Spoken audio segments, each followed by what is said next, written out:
Hey, good morning, everybody. Pastor Zach here. Thanks so much for spending some time with me today as we gather together and as we live into the world around us. Um, Curious, who are your friends? As I think of that, I'm sure some of you probably had people, some names pop into your head, those that you connect with, those that you enjoy spending time with.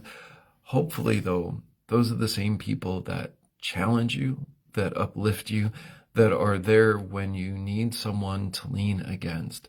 They are those who comfort you, and sometimes they are those people who tell you the truth even when you don't want to hear it. I hope we all have friends like this. I know I do. I am blessed to have some that are deeply cared for, that care for me, and that are a joy. And in all honesty, they tell me when I am off base.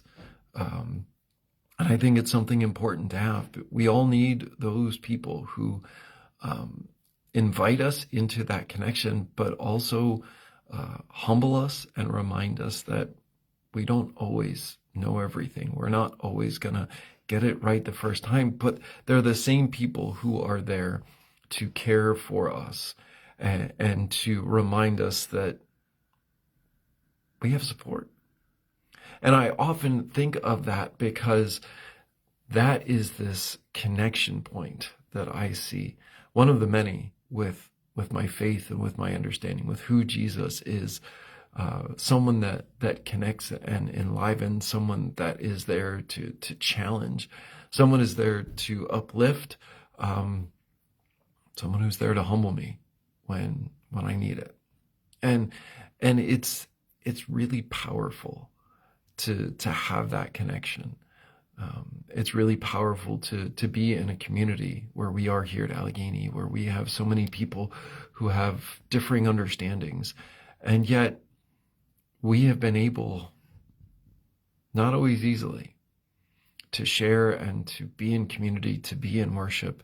And sometimes that is challenged, and sometimes we struggle with it. But one of the people that we cling to is Jesus, that friend, that confidant, that Savior, that Messiah, who calls us out, but more importantly, who invites us in. Someone who enlivens and encourages us, someone who humbles us. And I think for me, in this time and place, that's what all of us hopefully will strive for. All of us hopefully will see as important, will find opportunities to be that for someone else, to be that hope, to be that encouragement, and to offer that grace whenever possible. We have those opportunities. We have that engagement and that understanding. And it's not always easy. Faith is not always easy. Jesus says that it will not always be easy. We can see from history, those who believed in Jesus, they didn't always have the easiest life. They didn't say, hey, everything's going to be rosy and rise to power.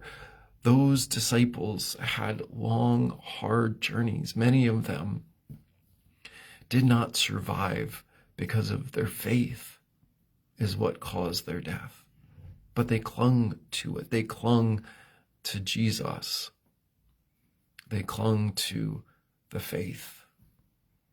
Luther once wrote and encourages us all to not only live our faith, but to remember our baptism. We just had one this past Sunday, and it was awesome.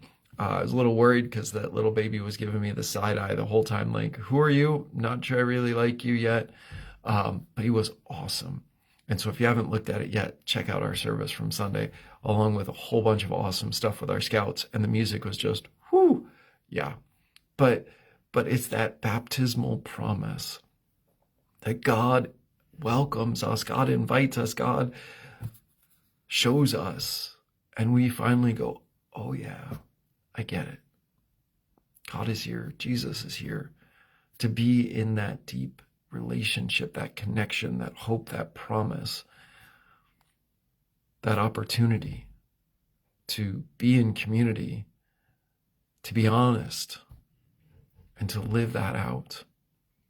We have that opportunity in faith each and every time we gather for worship, but more importantly, each and every moment of our lives.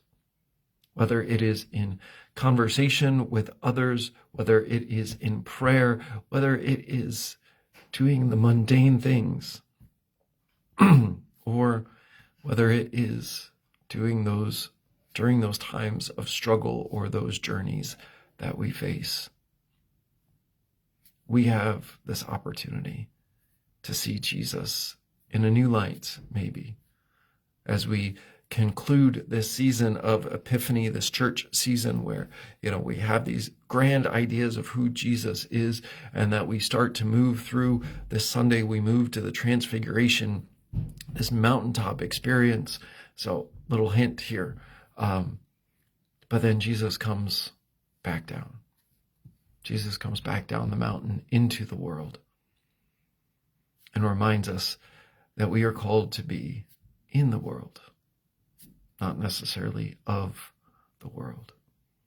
Where our faith guides us, our faith leads us, our faith empowers us and encourages us above all things to see one another in the image of God and the grace and the hope that comes with it. God invites us, and I invite you to connect with those friends that you haven't talked with in a while, to be that friend that you are, but the world may seem like it's just too much, because those relationships recharge us, they fuel us, they enliven us through hope and through grace, through promise, through connection.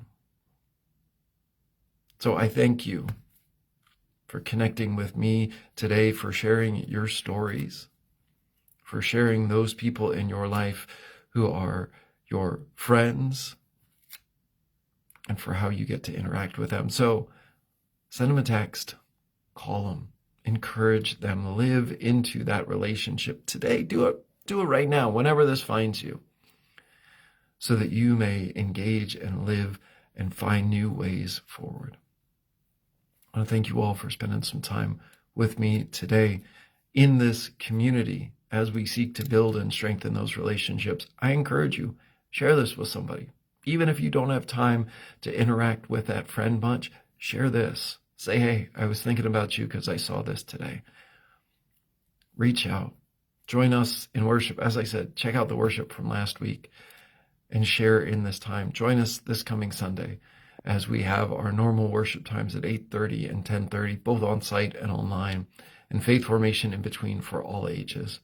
Can't wait to have you here to be part of that, to join in that. And if you need someone, reach out.